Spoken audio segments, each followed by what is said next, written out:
এতক্ষণ যে কথাবার্তা বললাম, মূল কথা হলো আমাদের ভিতরে যেন পরিবর্তন আসে। আমাদের ভিতরে পরিবর্তন আসা দরকার না বাবা?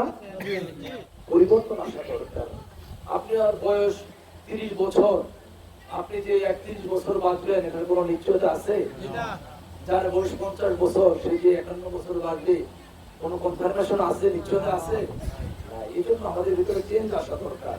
আমরা যেন আল্লাহর উপর পরিপূর্ণ ঈমান রাখি, নবীর উপর পরিপূর্ণ ঈমান রাখি, এবং আমাদের যে পরকালে একটা জবাবদিহিতা আছে, আল্লাহর দরবারে আমাদের যে একটা অ্যাকাউন্টেবিলিটি আছে, জবাব দিতে হবে, এই অনুধাবনটা যেন, এই অনুভূতিটা যেন আমাদের ভিতরে আসে।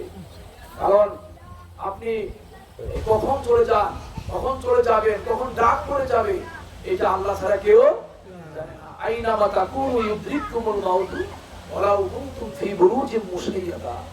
আল্লাহ বলেন তুমি যেখানে থাকো, যে অবস্থায় থাকো, যদি সুদৃঢ় দুর্গের মাঝেও থাকো, মরণ তোমাকে ধরবে।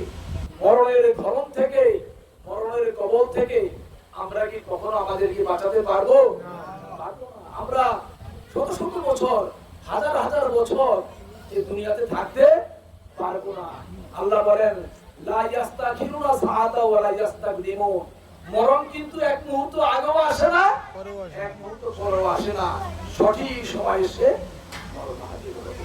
আপনি মহব্বত রাখবেন আল্লাহর সাথে, মহব্বত রাখবেন আল্লাহর রাসূলের সাথে, মহব্বত রাখবেন হক্কানি আলেম ওলামার সাথে, মহব্বত রাখবেন হক্কানি পীর মাশায়েখ ওলি আল্লাহর সাথে। তাহলে আপনার পরকালে কি হবে?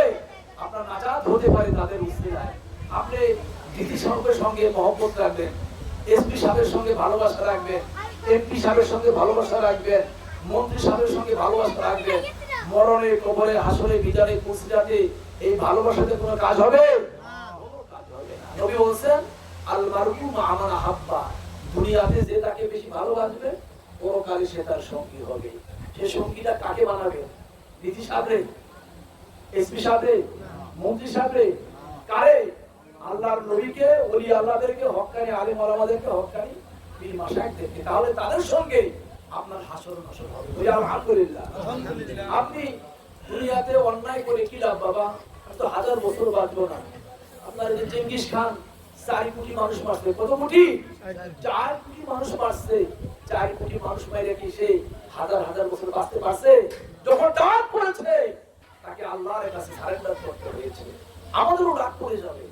সুতরাং আমরা যেন অন্যায় না করি, আমরা যেন মানুষের ক্ষতি না করি, আমরা যেন মদ না খাই, গাঁজা না খাই, ইয়াবা না খাই, সিগারেট না খাই, মানুষের বদনাম না গাই, সমালোচনা না করি, চুরি না করি, ডাকাতি না করি, সমাজের মধ্যে মাস্তানি চাঁদাবাজি না করি।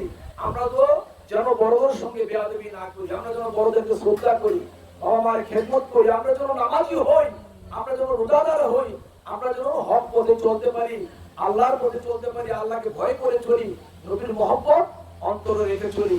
আমরা যারা বায়াত না হয়েছি আল্লাহকে পাওয়ার জন্য, আল্লাহ সন্তুষ্ট অর্জনের জন্য, আমরা যেন হক্কানি পীর মাশায়েখের কাছে বায়াত হতে পারি। বলি আমিন। আর জোরে বলি আমিন।